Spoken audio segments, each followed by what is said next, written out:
We welcome you back. It's another episode of Inside Boxing Live. It's Dan Cadobio. It's Chris Algieri. We do this almost every week for the last 3 years with Chris Algieri, for the last 8 years in total. Inside Boxing Live, episode 4,325. And it's brought to you by ppv.com.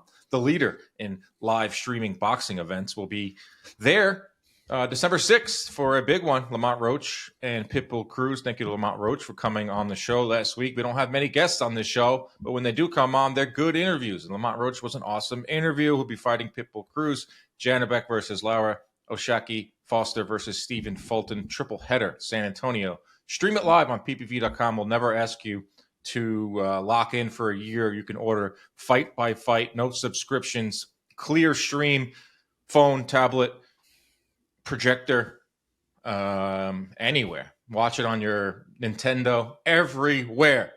How are you, Chris? I don't have a Nintendo, but I do want to bring up something. I'm going to read this text exchange we had this morning, just so right people away coming out of the gates, just so people know what happens before these shows. So Dan texts me, I can go sooner this morning if you're ready. I put the this morning in so people understand. And I go, I'm on a run, homie. He goes, run faster, bro. Yeah, I'm trying to stay fit and keep it tight for the holiday, getting into the holiday season. And this guy's like, yo, get back to work. Like, God, okay. Run faster. Like I was giving you some inspiration. Not run faster to do the podcast earlier. Just run faster. I took it as get your ass back here so we can do this thing and I can get my Sunday going. I'm trying to stay fit for the pod. We do a lot of podding. This is a grueling job. Probably the hardest thing I've ever done is working on IBL twice a week, bringing you guys all the boxing news. And I'm just trying to stay fit, trying to stay ahead of the game. And this guy is like, just doesn't let me live. So if anyone, was ever wondering what things are like prior to these shows, in between these shows, it's a task. It's grueling. Wait, so you're saying this is a tougher job than preparing for Ruslan Provodnikov?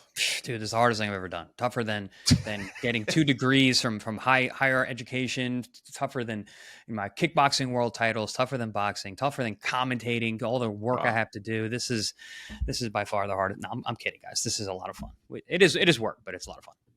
It's really not that much. I put together some notes, and it's funny because we never really talk about what we're going to talk about on the show. Even when we first get onto the Riverside, that program that we use that sometimes never works, sometimes works.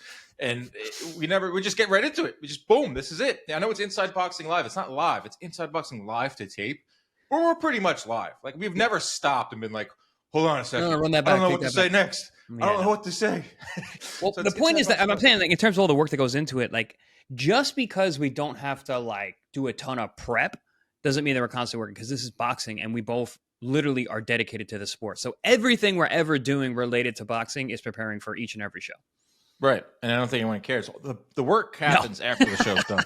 The work happens after the show's done. It's the clips. I'm putting out everything, getting ready, preparing. And battling people on Twitter. That's your I just had to mute a guy today, called me a Nepo baby.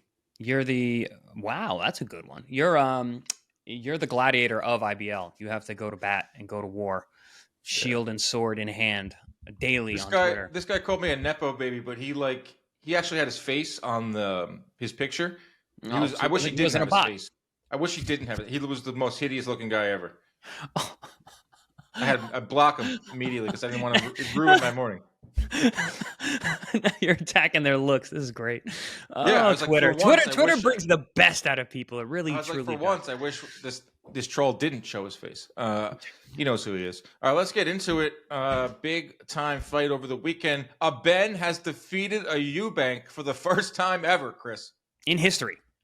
History was made. A Ben is victorious over a Eubank.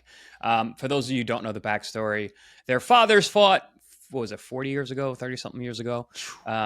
Chris Eubank Sr. won the first one by TKO. Then the second one was a draw. Chris Eubank Jr. defeated Conor Benn, not Nigel Benn, defeated Conor Benn like 6 or 7 months ago, and by decision. And then last night, Conor Benn won by decision over Chris Eubank Jr., possibly putting the blood feud, family feud to rest, but who knows? Well, did you catch after the fight, Ben said as far as I'm concerned, the Ben and the Eubank saga is over.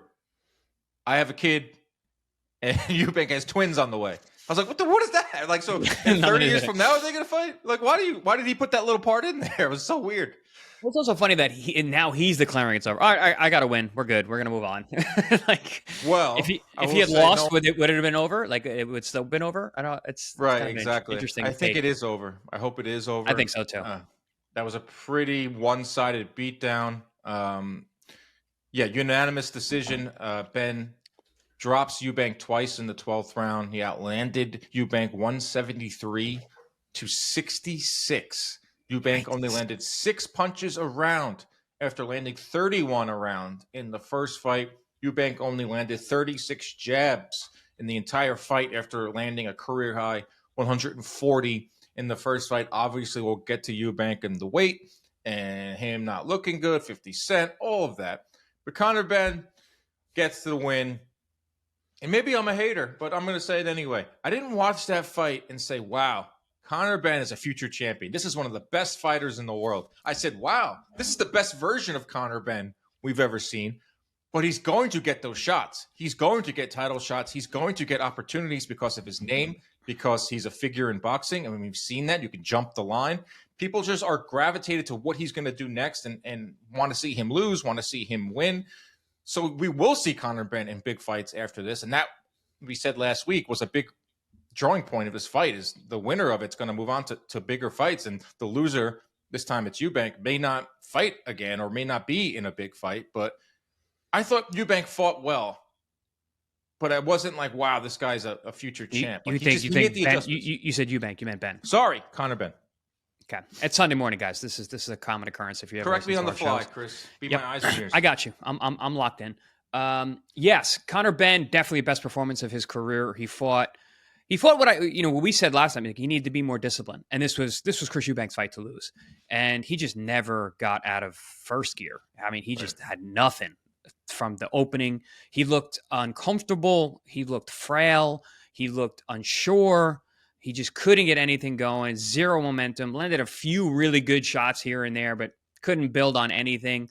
Conor, like I said, fought a very disciplined fight. He worked behind his jab. He's using that in and out. He's using lots of feints, a style that we really haven't seen him employ, but was always there. You know, he's an athletic, explosive guy.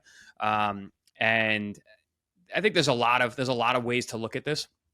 And but yeah, I agree. I didn't look at that performance and be like, whoa, Conor Benn is the next big thing. I just saw him going out there, fought a good fight, not taking anything away from him, but Eubank just fought a god awful fight and just really, just like I said, couldn't get out of first gear and was on fumes the last third of the fight. That 12th round, I'm surprised he made it out of the round. He used his experience to get there, but Ben, I mean, had all cylinders firing all night long, was super motivated. And I think that was a big part of this too, was the motivation. And you could kind of see in the buildup, you know, Ben was like chomping at the bit to get to this fight. And Eubank was like, I guess we're here again. We'll do it. And we said that, you know, a lot more to lose for Chris Eubank because a loss here, especially the way that he lost, it's going to be really tough to get any of those big fights. That Canelo Alvarez fight was a very real option, I believe, if he had gotten a win here. Now I think that's off the table. I don't think anybody really wants to see two guys coming off a loss with both of them having, you know, bad performances. Canelo didn't look good against Crawford. Eubank did not look good against Ben this time. That would be, I think, a hard sell. But as far as Ben, in terms of what's next for him, and you said it, I mean, there's a big price tag on that kid. So he's going to get those big fights, those big opportunities. The question now is, can he get back down to 47? He weighed 59 this fight. He wasn't huge. Yeah, he looked bigger than Eubank. He came in at 59 at the official weigh-in, which is a couple pounds heavier than the last fight. And then on fight night, he was like 168. Like, that means he was actually cutting weight to make 60. Interesting to see. You know, he says he's going right back down to 47. That's a tough task, man. It's you know, he's not 23 anymore. I think he's 29 now. Going down in weight at the highest level, especially when you spent 2 fights, 2 camps preparing to be a real, at least put up a real middleweight performance, it could be tough. 154, I just don't see him participating in that weight class at a high level. There are some real killers there. He's just too small for 154. 147 is a division that is going to be real interesting because it has a lot of big names in it. He can fight the winner of Haney and Norman. He can fight Ryan Garcia. He can look at Manny Pacquiao. He can look at Lewis Crocker, who I have. I'm going to be honest, bro. We follow the sport. Who follows the sport closer than us? Not many. I did not know Lewis Crocker was the IBF welterweight champion. Did you? I didn't. I did, but I didn't watch the win. I didn't watch him win that fight. The welterweight's kind of weird. Titles have been moving and changing hands, like kind of on the quiet, on the sneak. But yeah, I mean, low? on the I'm not going to touch that one. Pause. The DL. But, Lewis Crocker's winning titles on the DL. Like, whoa. He didn't bring up his name. That's a big domestic clash. It doesn't have the name recognition, and it's probably a tough fight. So yeah, but it's a title. He was very clear that Ben was like, "I want a title. I want a title." Of course, the first name he said was the name everyone's saying, Barrios. Right. At what point does Mario Barrios have to get offended here? As long as the checks keep clearing, I don't know if he gives a shit because he's making a ton of money. I know, but like deep down inside, he's like, he's got to feel a certain way. Like Pacquiao's wife was like, "Yeah, I'll let you come out of retirement because this guy sucks." not so many words. Not so many words. Like I even asked that to Barrios in the lead up in the media room, and he was like, "Yeah, I'm a little offended. Yeah, I got a little." It didn't come out. Well, he didn't fight offended, so no, he did not. But yeah, Ben immediately says, "I'm going to fight at 147." 154, I just don't see it. He looked huge in the ring. And he looked big afterwards, so I couldn't tell, was his face swollen from taking shots, or was he just look so much bigger? And I mean, that's going to raise some eyebrows. Give it his background. We'll get to that in a second, or his past. But yeah, I agree. He's the perfect foil for some of these guys at 147, and they happen to be Americans. Whether it's Ryan Garcia, whether it's Rolly Romero, whether it's Mario Barrios, not so much Mario Barrios, whether it's Devin Haney, whether it's Brian Norman. Ben is the perfect heel. He's the perfect UK adversary to these American stars. I want to see it. As like I just said, I didn't think he looked that great, but he looked just good enough. Like, yeah, I liked, he looked different. Like Chris, you said he fights with a lot of rage. And I think we can all agree that, yes, he does fight with a lot of rage. In the past, we've seen the guy just load up on shots, and he just didn't fight a disciplined fight, but he did on Saturday, and it's going to come with an asterisk. A lot of this is going to come with an asterisk because Eubank was just shot. And so it's very hard to properly gauge what we saw on Saturday night in this fight. It was, are we giving Ben credit for how he looked, which was one of the best he's ever looked? Are we giving him all the credit? Are we not giving him credit, I should say, because of this rehydration clause? Are we not giving him credit because Eubank is 36 years old and kind of past it? So it's very interesting. I think you have to use your eyes. I think I said this on Twitter, like boxing is a sport of variance. There's a lot of different variables going into every single fight. You have to use nuance, which a lot of people don't want to use. You have to look at everything. I think if you look at everything, the rehydration clause is going to be a big part of the story of not only this fight, but both fights. Just how it is. Yeah, of course. It is variable. It is a factor. And listen, like you said, you got to use your eyes. If anyone looked at that fight and said Chris Eubank looked like he was primed and ready to go, you're making things up. He just did not look good. He looked really thin too. Like if you looked at his arm, he looked smaller than Ben. And maybe it was just because he was relative next to Ben. Could Ben look bigger that night, and therefore made Eubank look smaller and more frail. But I go back to the confidence. He just looked so unsure with everything coming his way. The first right hand that hit him, he didn't really like it. He came right back and cracked Ben with a good shot. But you could just tell the punch resistance wasn't there. The conditioning wasn't there. The jab wasn't there. The footwork, everything wasn't there. And he pretty much fell apart in the last round. But we're not, you're asking like, how do we rate Ben? It's going to be really difficult. Until Ben fights someone under the age of 35, it's going to be hard to really rate where he's at because all of his best wins are against guys north of 35. Myself, Chris Eubank Jr. I was almost 38 when I fought him. Chris Eubank is 36 now. And even though it's a couple weight classes up, which you gotta give him credit for doing that. But yeah, we got to see him with some of these young studs, these young guys that are all around welterweight and super welterweight. there's a lot of really tough competition out there, but we got to see him with guys that are closer to his age and not faded former world-class guys. I'm 38 years old, and I have a hard time getting out of bed. You're stepping in the ring with Conor Benn. Prime. I'm 41. I'll be 42 early next year, and I do not have a problem getting out of bed. I feel just fine. I feel great. Let's be honest. I'm in the best shape, dude. Have you seen my look thirst great, traps Dan. on You look Instagram? great. Dude, I hit 180 pounds for the first time since college. Damn, dude. And that was all beer weight. Well, now it's not, because you're now not it's a beer straight guy. Muscle, G. You're gluten-free, so it's not beer anymore. Now you're no, it's not. Now you're well, you know what it is. You moved into a complex that has a good gym, and there's honey babies walking around all the time. So you need to be. Your testosterone is like peaked. So you need to take advantage of that while you can here in the late stages of your 30s. Bro, that gym is either empty or it has girls in it. I mean, it's honey babies. Two best things in the world. Do people still say honey babies? Remember that? Honey babies? I've never heard that. You just ate yourself. No, honey babies. Okay. I'm older than you, so yeah. So here's the thing though about Ben and 147. It's a division that we just talked about. Haney has question marks around him. We're going to see when this Norman fight. If Norman beats Haney, Norman's going to be on top of the world, and that's a legitimate test. Barrios is Barrios, but it's not like this version that we saw of Ben on Saturday night. In and out, twitchy, using his jab, fighting a very disciplined fight. Could he? I think he could hang with some of the guys at 147. 154, no. 147, yeah, because it isn't the greatest weight class. But we still have to see, because I think the jury's still out on Haney and Norman and Ryan Garcia and Rolly.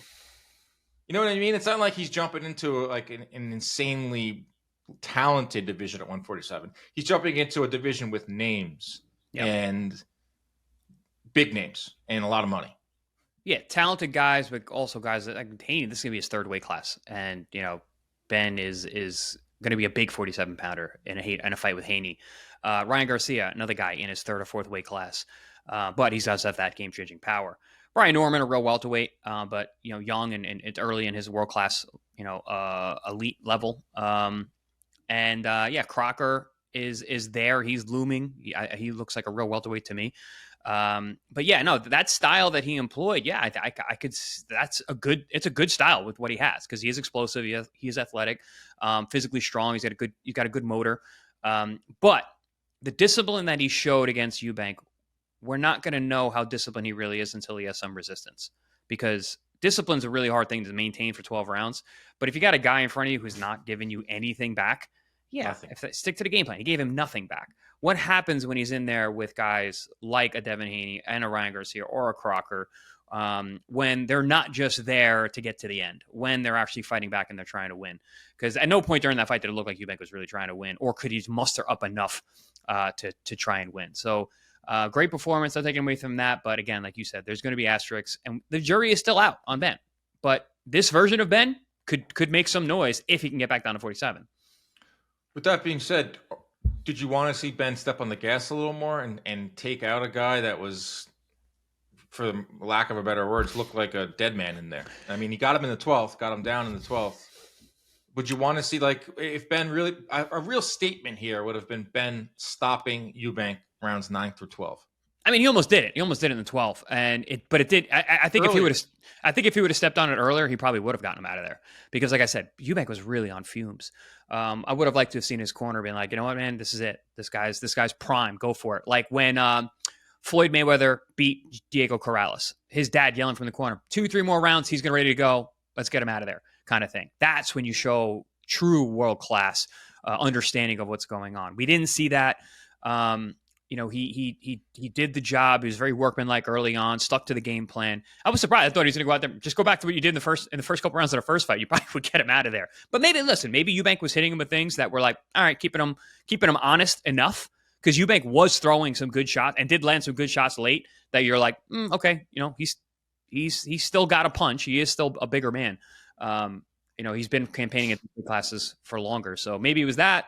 Maybe it was just the immaturity of Ben at this level that, he didn't see that option or take that option. But yeah, I agree. I would have liked to have seen him go for it and look more for that stoppage in those last couple of rounds. John Latham, one of the three judges, had it dead even after 8 rounds. That's insane. It's insane. Insane. If you gave Eubank more than one round, and even that would be, I might have to argue with you, because the guy just wasn't there. He was on another planet last night. I stopped scoring it after the 8th. I was like, there's no point. And this fight is going to be, this is a Conor Benn win unless he does something silly. After 5, I texted you. I'm like, Ben's running away with this. Like that, because you could see Eubank just didn't have anything. It wasn't like he was going to have a late charge, in the last half of the fight, because he basically had to start fast, get rounds, then he starts to weaken in the middle rounds if we're going by how the first fight went, and then he had to dig really deep at the end. But Ben wasn't allowing him to get into that kind of fight where it's just like we're gonna scrap in the middle and go back blow for blow. But honestly, I think if Eubank did that, he would have got knocked out, because he just didn't have the juice. It's pretty smart from Ben. It's like, all right, this guy's got nothing. I have some huge fights upcoming. I could do this the whole entire fight. Mm-hmm. Not get beat up like I did in the first fight. And now I'm on to the next and collect my check, collect my generational win for my lineage. And revenge for his first loss. Revenge, all of that. And Hearn in the ring after. Listen, a couple shows ago, we said Eddie Hearn's the best promoter in boxing. So we're going to give it to you straight on the show. We're going to give credit, and we're going to just, when something is absurd, I'm going to bring it up. Hearn in the ring after with Ben. And I understand that Hearn has been through it with Eubank and his dad, and Hearn was extra charged up for this one. Says in the ring afterwards, Conor Benn is an inspiration. We can learn something from this guy. He was down and out. He had no money. He was fighting legal battles. It made it sound like he was coming back from like an illness, like coming back from being sick. Like Conor Benn was down and out, homeless, sick. No, stop, Eddie. Like, it was all self-inflicted. These were self-inflicted wounds that Conor Benn went through. He played the victim card. And yes, he did come out of it on the other end, because he is a privileged boxer and he's a big name. But Eddie afterwards was just a massive rolling of the eyes. And yeah, and then Ben completely shoots that down when he goes to Chris and he goes, not bad for two guys who grew up with silver spoons in their mouth. It's like, oh, it's like you just completely negated everything that Hearn said. Well, Eddie was going through the whole PED scandal. That's what he was referring to. Right. He was referring to the last 2 years have been hell for my guy. Hell and back. Inspiration. You can learn from this. Really? Really? Like, that's why I think a lot of fans were watching this fight Ben looked good, but I remember watching the first fight. I was like, this is great. But it's not really for a title. It's contrived. Second fight, I'm watching the same thing. Like, kind of like, you're almost watching it like, because you have to put it all into the sauce. You have to put the hydration clause in. You have to put Eubank's age. You have to put the weight difference. You have to put everything that Ben has been through in the last few years. You have to all put that into the sauce. And it's up to you as a fan. And I will say this about boxing fans. They're some of the smartest. It's the hardest to get bullshit past a boxing fan. They see it all. They know it all. So, like, the Hearn stuff afterwards, and I don't know how insufferable Hearn will continue to be over the next week or two. I think Ben handled it very well. I think both guys did. Zero excuses after. They hug it out. That's great. I think Ben really has learned from the last 2 years, and he's still going to be cocky, but he just seems a little different, a little more likable than he was during the investigation and all that, because he was really playing that victim card hard. As for the rehydration clause came into focus in this fight, despite Eubank making zero excuses. But this was a huge part of the fight. I mean, it was probably the reason why Eubank came out the way he did. Would you agree? Yeah. I mean, you said it on the last show. You're surprised that Eubank with the win didn't have something in the contract where it was going to be like, all right, if we fight again, like, we can't have this hydration clause, especially because of everything he went through after the fight. He went to the hospital after the fight for dehydration. It wasn't because he had such a damaging fight, because it wasn't that damaging for Eubank. I mean, it was a very tough fight, both guys back and forth, but we see those kinds of fights all the time. The reason that Eubank went to the hospital after was because severe dehydration from trying to make that weight. And he actually didn't even make the rehydration, which I think actually helped him in the first fight, because making it this time certainly didn't help. But yeah, I hate rehydration clauses regardless. I think they're dangerous. I think they're stupid.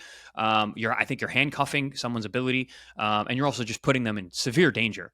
So a 12-round fight's a long time to go into not at peak hydration, especially for your brain. Your punch resistance goes down. Your risk of injury goes up. It really it's very, very dangerous. That's why I hate the IBF plus 10-pound clause. And 10 pounds for guys at that size is not much. And I've heard some people be like, if you're getting more than 10 pounds, that's dangerous anyway. No, it's not. It's very, very common, and guys do it in much smaller weight classes than that. Chris Eubank is a big guy. Making 160 at 36 years old is not easy. Look, Ben put on almost 10 pounds from the weigh-in to the fight itself. So the fact that Chris Eubank had to be conscious of not putting on too much weight, quote unquote, too much weight, definitely makes you perk your ears up and be like, no, that's got to be something we have to talk about. You believe it should be a percentage, correct?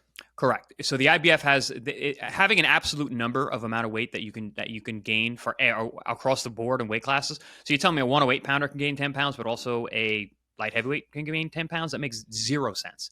It should be a percentage. 10% would make more sense. I would say that, gaining 10% at 160 would be 16 pounds.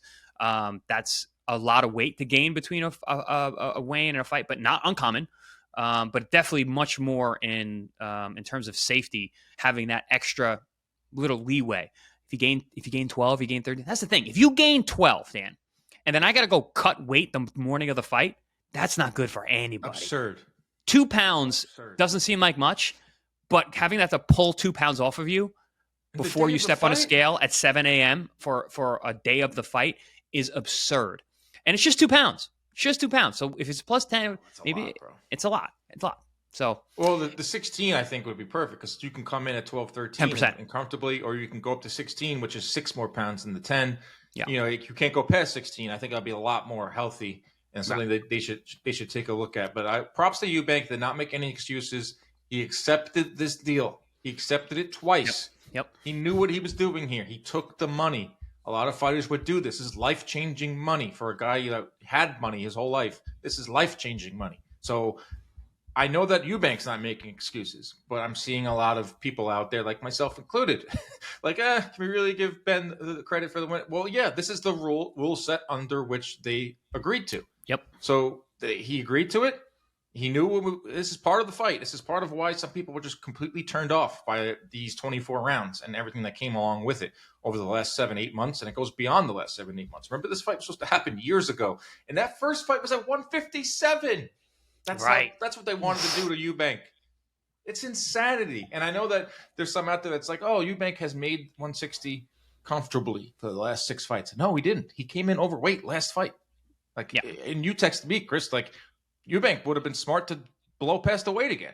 Yeah, to blow past the second day weigh-in, just come in a couple pounds heavier and just be more comfortable and not have to worry about that, have that stress on the body and the mind. And I'm trying to think. He fought Serzmata, right? Is that who he fought a couple years ago? And that fight, like, he looked fragile in that fight. I remember watching that because he got rocked early with a right hand by a guy who's essentially a punching bag at the world-class level. And I was like, ooh, I'm like, you can see the weight. As you age, October of last year. Yeah, as you age, it gets harder and harder to make the weight. I don't care who you are. Going down in weight, as you get older is really, really difficult. And we've seen it time and time again. Myself, Roy Jones Jr., like it's very difficult to do. And again, I keep reiterating, he's a big guy. He's tall. He's long. He's got a big frame. He was a world class 68 pounder. He fought for world titles at 168. So whittling himself down to 160 at this advanced age in this part of his twilight of his career, very dangerous. I hope he never does that again. I doubt we'll ever see him fight at 160 again. I don't know if we're ever going to see him fight again at all. But but it is what it is. You give Conor Benn got the win. He went out there. He looked good. Chris Eubank can do whatever he wants to do. Going on. He made life-changing money these last 2 fights. He's been well paid his whole career anyway, but never got that title though, and probably never will. Yikes! Yeah, that's tough. And classy guy. I think he didn't give any excuses after the fight because he's just a classy guy, and he also didn't give any excuses because we could just turn around and be like, bro, like you accepted it. You can't say No, like he took the deal. if say Ben in the Eubank in the post fight was like, yeah, beat a bigger guy, they threw a hydration clause on me, and like kind of like what Ryan Garcia did in the Tank fight. It's like, well, you signed it, and Golden Boy did not want you to sign it. Oscar did not want Ryan Garcia to accept that, but Ryan Garcia wanted that fight so desperately that he did. So yeah, Eubank, I think it was twofold. I think he was, being a classy guy, and also was like, you know what, like I just made a shit ton of money, and I signed that. I signed that contract, bro. I signed that contract. You signed up for it. You knew the risks. You knew it more than anybody how much it was going to affect you. So, and you still signed it. Is what it is. With that being said, no need for a third fight. I mean, true. I got some trilogy questions thrown my way last night on the social mediums, and no, come on, that would really be just like wringing the towel out for the last little bit of sweat. Like, come on, man. Like that. There's no need for a third fight. Agreed. And I think most people would agree. But listen, stranger things have happened. They might revisit this in a couple years if things don't pan out for both these guys. I wouldn't be surprised. Oh man, that would be sad if Eubank's like 40. Ben has lost to a few welterweights and has tried his run at 47 and 54, and just try and reignite the rivalry. Third one. I think Ben has a lot more runway left, and like we said, has some interesting names. A lot of people coming out of the woodworks calling him out.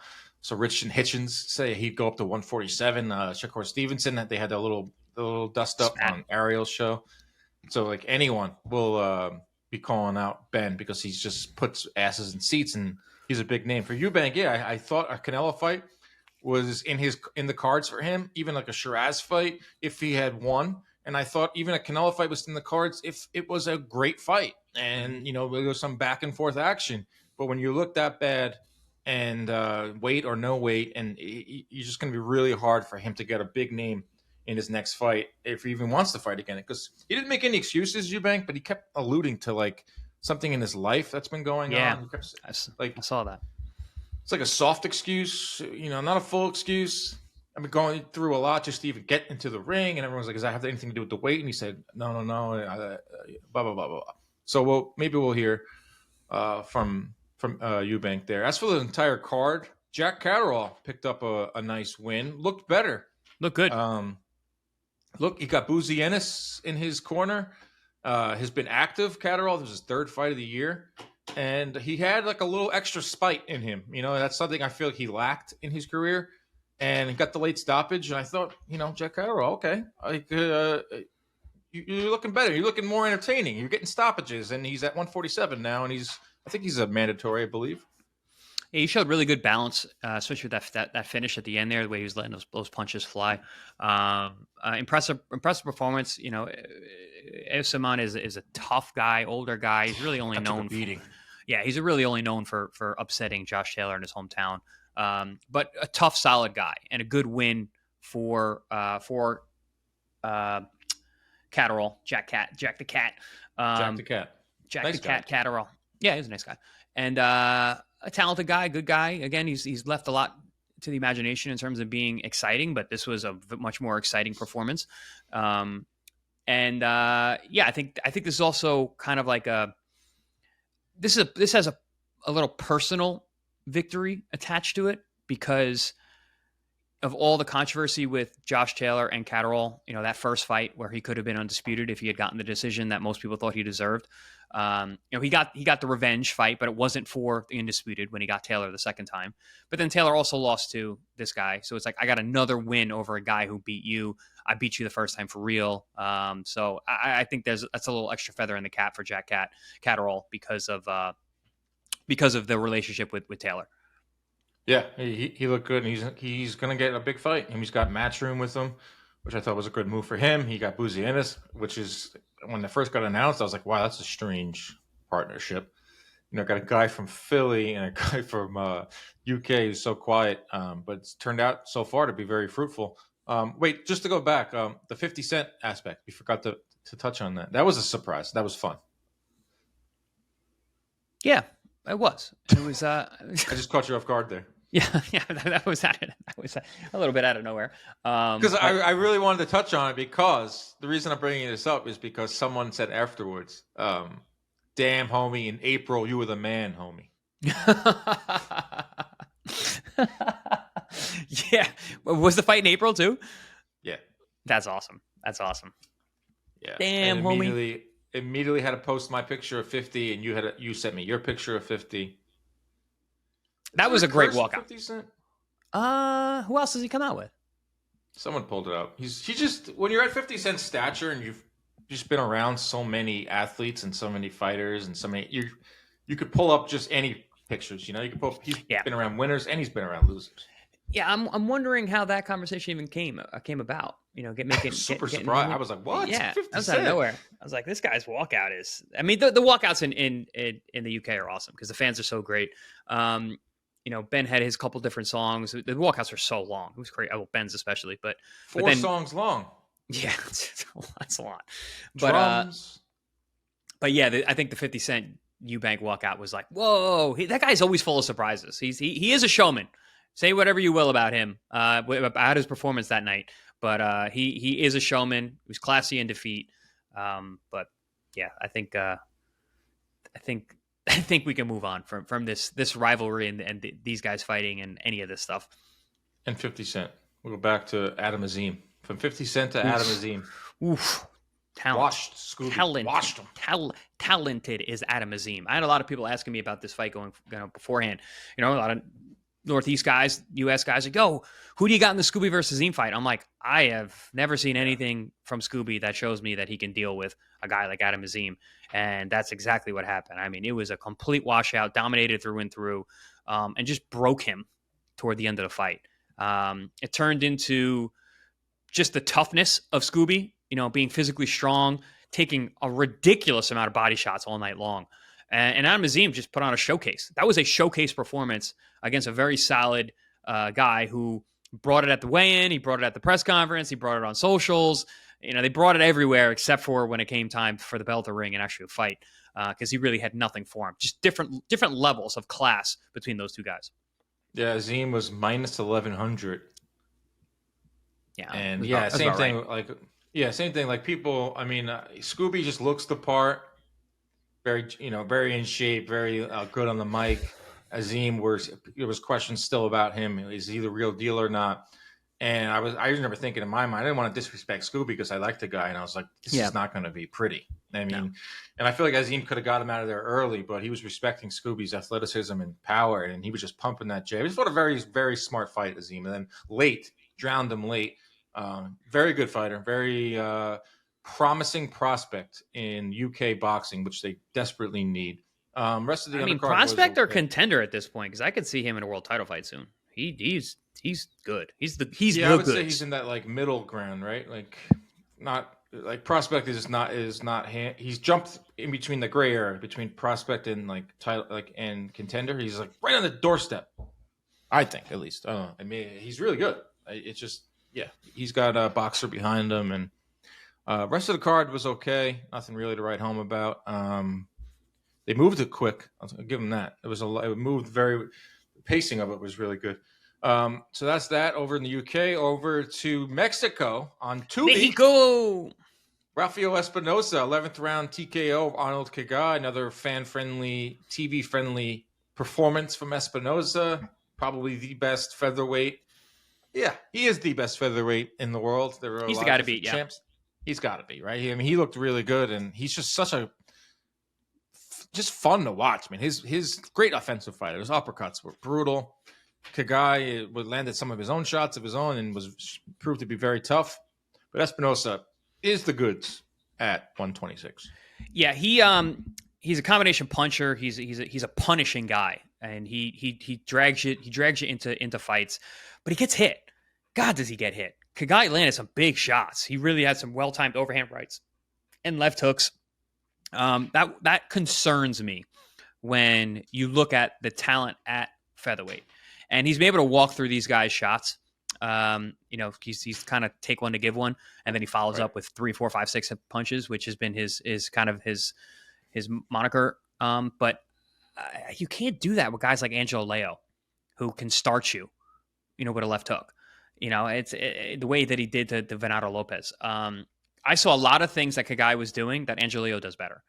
And that's got to be concerning for anyone who's backing him to be the guy at the division, Espinoza. So, yeah, good performance, workmanlike performance, tough guy in front of him. And someone asked me about, well, what's up with this guy Kagai? And I've called his last couple fights. I called the fight where he lost to Juet Gonzalez.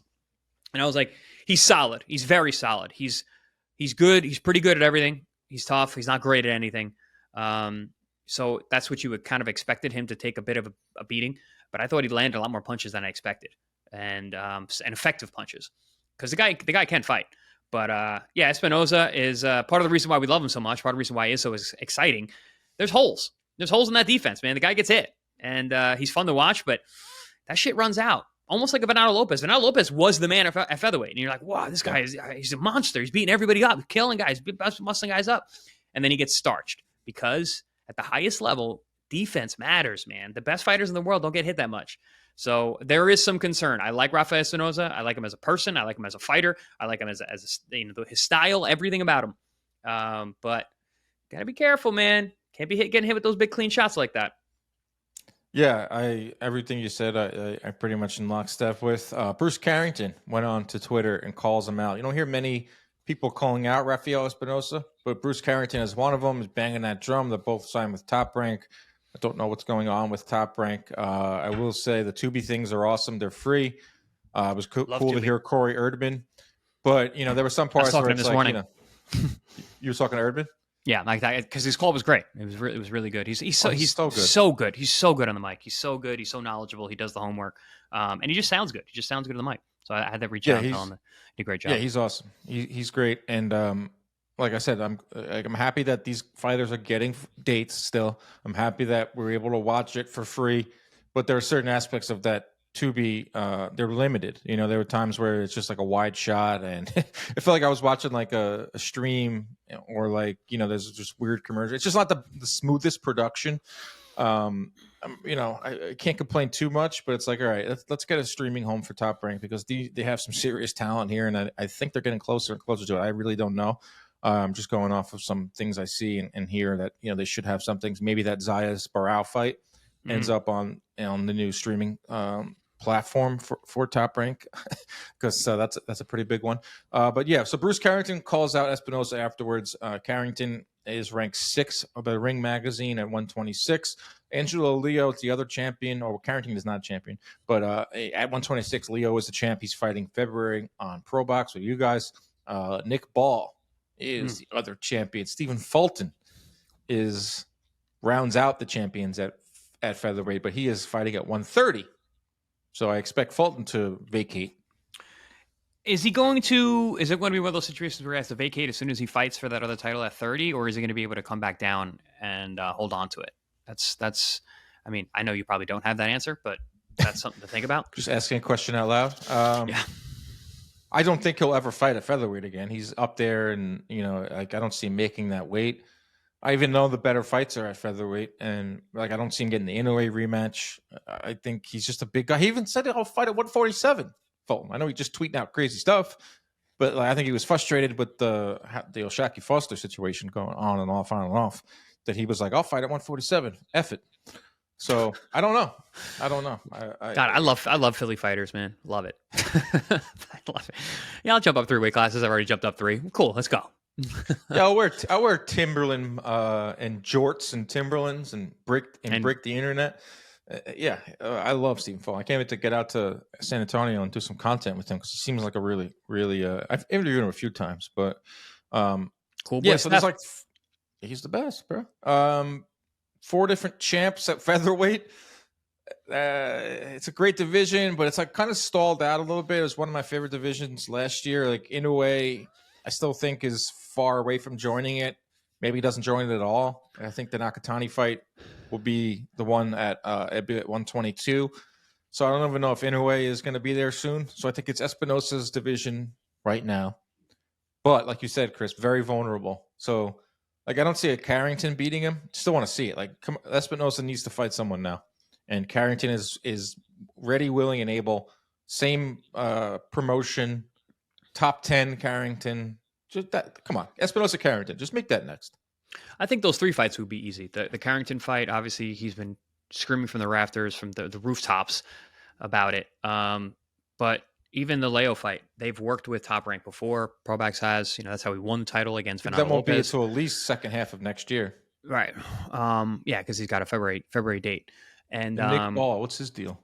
Nick Ball, probably a harder fight to make. But man, how cool would that fight be? You got a guy who's 5'2" and a guy who's 6'1".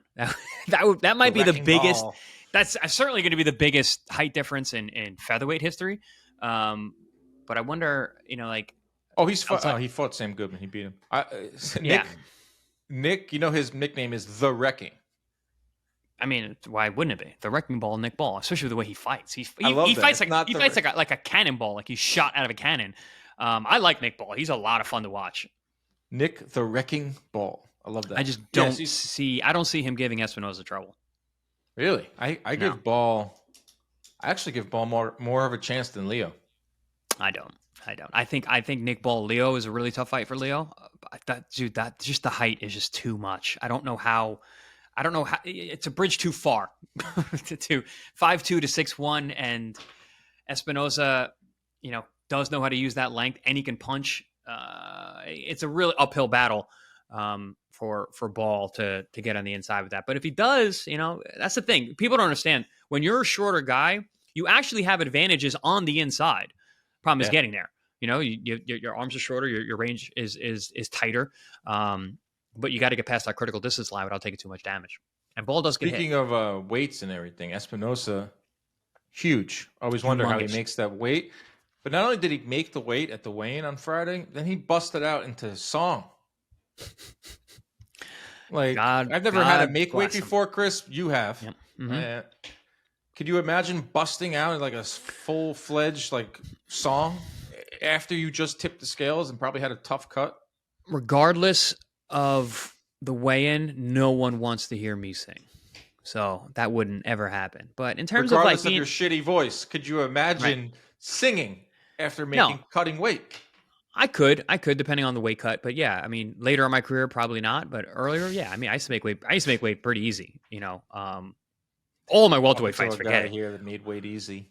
Yeah, all of my welterweight fights were super easy. I was eating oatmeal on the way to the weigh-in for the welterweight fights. So that I could have done one-handed cartwheels after weigh-ins at 47. 40 was a little bit different, especially later on. But yeah, no, you're excited to make weight, dude. Making weight, as much as it sucks, I used to always say, I'm like, I would say it all the time while I'm cutting weight. I'm like, you know what this means? I get to fight tomorrow. And that's the mentality that fighters need to have. It's like, they're cutting weight. I'm struggling right now. Yes, this is a sacrifice right here, but I get to fight tomorrow. I get to get paid to bust somebody's ass in front of a whole bunch of people. So, being happy after a weigh-in and having a celebratory sing, I don't think that's too out of the realm of reality or whatever. Richard Torrez, KO1, not much to write home here. He had cornrows. That was interesting. His opponent was huge. And Torrez, from the opening bell, closed the distance within seconds. His opponent decided not to jab at all, despite having every advantage physically. Torrez pieced him up, broke his nose within 2 minutes and 30 seconds. Nose broken of his opponent. They go to the corner. It's pouring blood, and the doctor's like, "Hey, does that hurt?" And he goes, "Ow!" The like a cartoon type of ow coming from this big menacing guy. I burst into laughter.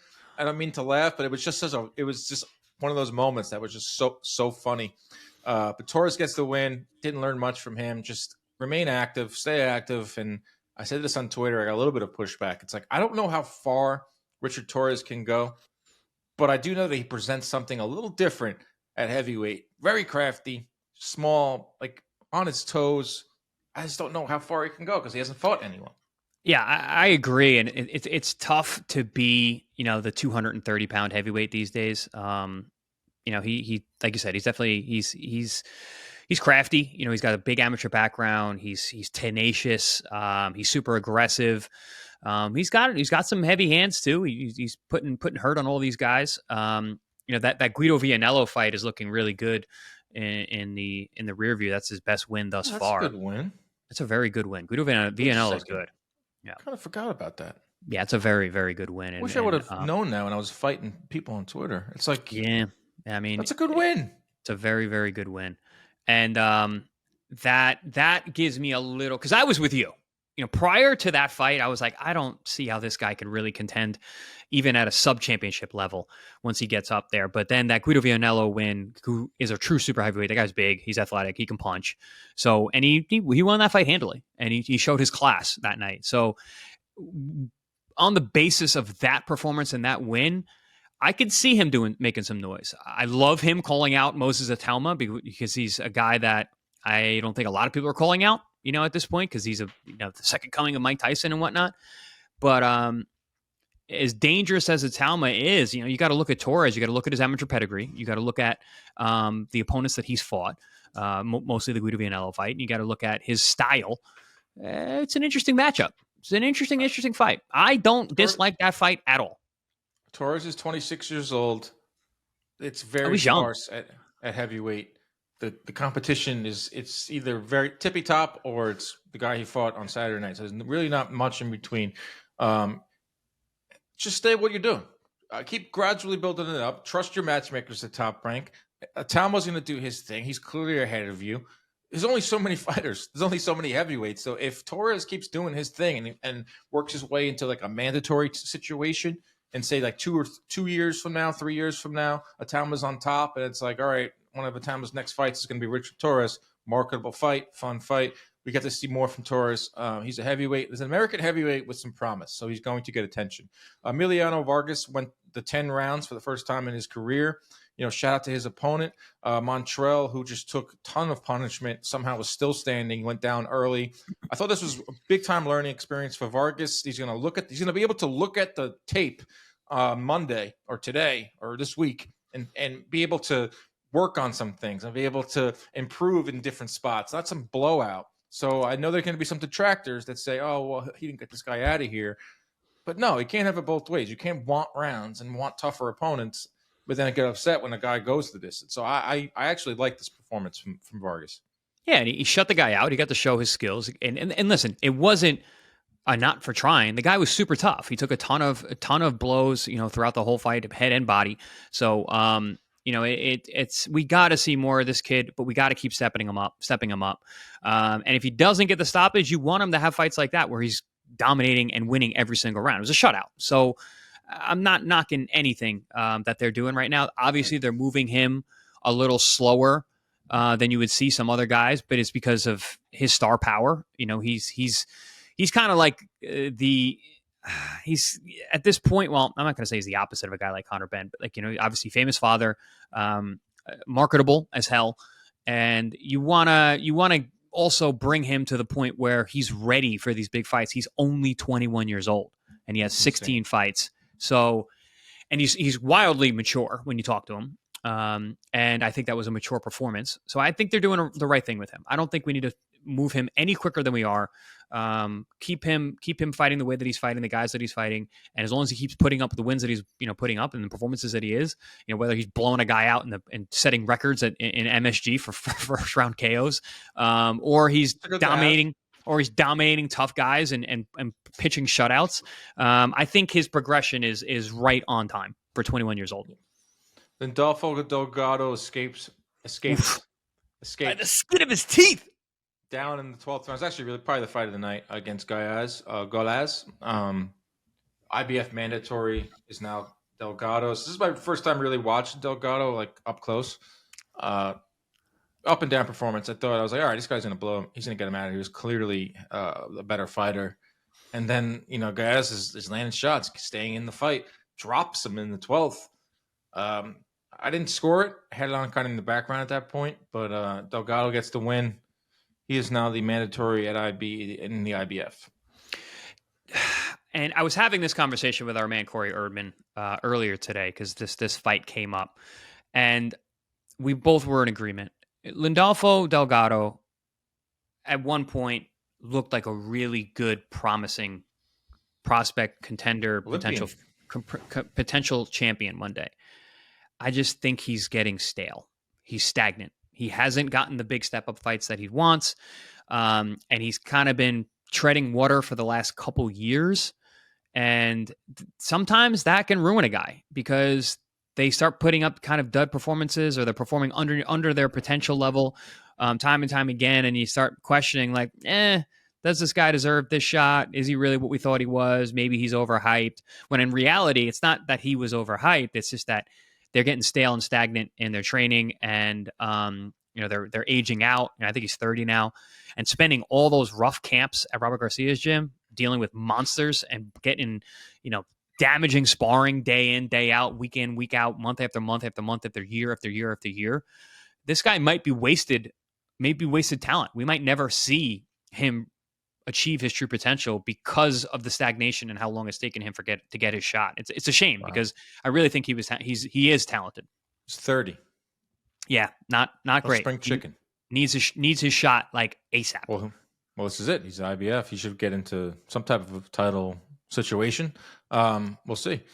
We end the show with this Joseph Parker news. Not much we can really dive into here, but I did want to get your thoughts on it and make sure we touched on it. So Joseph Parker tests positive for cocaine on fight day for the Wardley fight. He was tested voluntarily on October 25th, which is the day of the fight, came back for cocaine. Do a simple Google search. Cocaine stays in your system for 2 to 4 days. So do the math. He either did cocaine allegedly on the day of the fight, day before fight week. Parker is saying, no, this is wrong. His team is denying it. We're going to go for the B sample, which usually always comes back the same as the A sample. Shocking news. Shocking. We hear PEDs. We hear all sorts of things. We very rarely hear recreational drugs, like cocaine.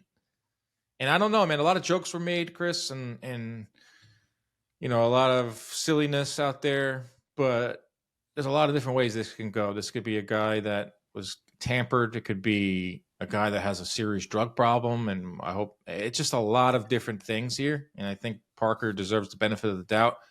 But he's not going to get it from some in the boxing world, but shocking to say the least. Yeah, I really can't speak on this because not enough information out. I don't know really what's going on, but this is, it's not PEDS. It's definitely not good. It's really not good. But I hope it's not what you said, that there's some kind of serious issue going on in terms of like addiction and utilizing what can be a very dangerous drug the day of a fight. Going into a fight. I mean, that puts your heart and cardiovascular system in really dangerous places. If you're talking about physiologically, but also, I mean, people still do cocaine. That's a really dangerous drug now. Fentanyl's everywhere. Fentanyl's in stuff. Cocaine's a hell of a drug. I just watched the Eddie Murphy doc on Netflix. Everyone has to watch that. It is so good. And Rick James was all over it. And made me think, I'm Rick James. What did Five Fingers say to the first? And Eddie Murphy was talking about being locked in Rick James's house in Buffalo for 2 weeks. Because of a snowstorm. Snowstorm inside or outside? Exactly. But Eddie Murphy said he never did drugs, which I knew a decent amount about Eddie Murphy. Never drank, never did drugs. All his friends, all the comics on that documentary said Eddie was not the party guy. Wow. He was not the center of attention at parties. He was in the background drinking Coca-Cola. What the hell do you do? What do you do at Rick James's house for 2 weeks? He make a hit song, party all the time. There you go. Dude, 1985, Eddie Murphy had the number one song, number one movie, number one comedy special. Wildly talented human being. And all of them were good. Normally you got guys who do a couple of different things like Jimmy Fox, for example. Jimmy Fox, super funny comedian, amazing actor. His music was pretty good, Still good. Still good. Slow still jams? Good. Great Still song. very good. You've trust me. But Eddie Murphy, man, forget it. Well, he was the first. That's what this was all. He was the first African American leading guy. He was just the everything. And he was a leading man, and he was a leading man in Hollywood. It's everything. Yeah. Sex symbol. You name it. 5 minutes into the documentary, he's talking about how much he loves boxing, and nice. He's got Muhammad Ali on the wall. He's got Sugar Ray Leonard on the wall. It's like 5 minutes in, he's talking about his love for boxing and how it's similar to show business. I was like, that's so cool. I gotta give that a watch. It's on Netflix. Very, very good. But Parker, we're going to find out. What I did want to get from you is the part about it not being a PED. It's not classified as a performance enhancing drug. We know about cocaine that it can raise your energy levels. So like, there's nothing here that you can't snort a line of coke and go into the ring. No, I mean, no. It's going to wear off by the time you get to the ring. That's the thing. You know, the timing of its positive effects are really short. That's why people do so much of it, because you're chasing that high. You're chasing the dragon. It's a devil's drug, man. Yeah. So yeah, in terms of a performance enhancing drug, it's especially a long 12-round fight. You know, I remember hearing stories about guys in the 80s and 90s that where blow was everywhere and guys are doing cocaine. That was kind of the boxer drug, because it helps you make weight. You're not hungry and you move faster. But he's a heavyweight. He doesn't need that to make weight. He came in the heaviest he's ever been. Yeah, so that's not it. It's if it is what it, you know, the case that, you know, this is not a dusting, you know, because of a supplement or it was an accidental whatever.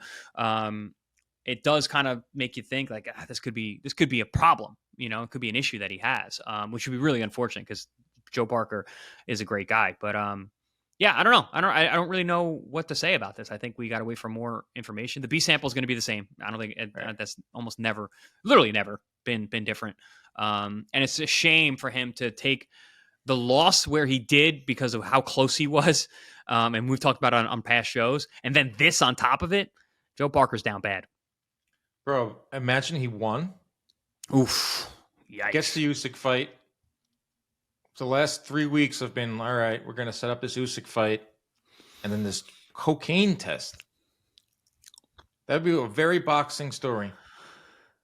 Very unfortunate boxing story, yeah. But no, let's not, because you texted me that the other day, and I was like, I don't even want to think about that, and I don't, but listen, it's bad enough. It's bad enough to take a loss and then get hit with this. So, yeah, we'll find out one way or another. We'll be back next week or end of the week for the big card. It's here, Ring 4, November 22nd. Devin Haney, Brian Norman, Benavidez, not Pitbull, Puma versus Bam, Abdullah Mason. We're going to figure out a way to jam that into an episode. Sam Noakes. We have to do like 10 minutes on every fight. Good card. Instead of clock. It's one of those real cards where they pack everybody. You know, it's a good card top to bottom. Really meaningful fights too. And it's going to be afternoon, right? Saturday afternoon. In the States, yeah. Yeah, that's going to be championship quadruple header. That's going to be a grill out all day, watch fights Saturday type for me. So I'm super excited for that. Oh wow, yeah, awesome. Yeah. It's freezing here in New York. Freezing. Well, I'm here right now. I'm in Jersey. It's cold. It's definitely cold. It's, you know what it is for us Eastern, anyone that listens in the Northeast, a lot of wind lately. What's up with the wind? Very windy. I'm on my run today. I felt like I was running with like a weighted vest on because I was just constantly getting hit by wind. Is so obnoxious. Like I can deal with cold. Wind is just obnoxious. It's obnoxious, son of a bitch. Wind. I hate wind. Yeah, I mean, yeah. Can you get rid of it? I don't think we can do that. You know, it's part of climate. It's part of probably needed. Atmosphere. It's probably some type of beneficial thing. It's needed. Yeah, definitely is. Definitely beneficial. We got. Time to end the show. Oh, it's time to get out of here. This is. Protect yourselves at all times. Keep your hands up at all times. Stay those DMs unless you have a reason or a solution to get rid of this wind. I hate this wind. And be careful with that wind out there, people.